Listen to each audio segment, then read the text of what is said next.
Поэтому они в принципе похожи. Почему мы их иногда стафами зовем? У нас стаффордширский терьер был точно такого же цвета. Но оба же терьеры, это терьеры, и то терьеры. Ну как они злятся, как они Мам, кусаются. кстати, о птичках. Они ведь и называются одинаково.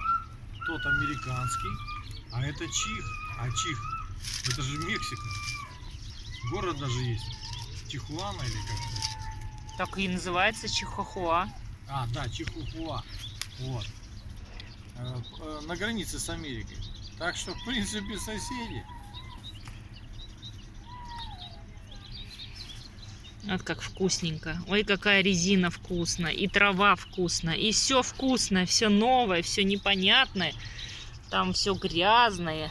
Очень вкусное, наверное. Куда ты полезла? Не, вот у нас хоть стаф и был, они же вроде порода-то бойцовая, злые, да. Нет, у нас был добрый, как кошка. Вот недаром говорят, ну какой хозяин, такая собака. Мы добрые, нежные, отзывчивые. Куда? люди. Куда? Собака у нас была кошка. Куда? Мараться. Замараться.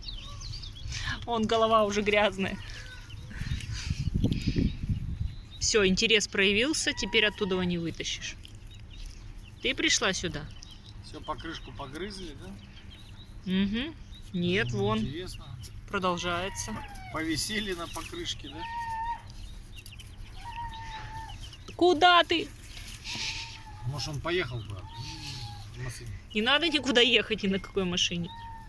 Там грязно. В корзину ставишь, и этот побольше из корзины выпрыгивает. Сюда поставили, маленькая наоборот вовнутрь куда-то пытается.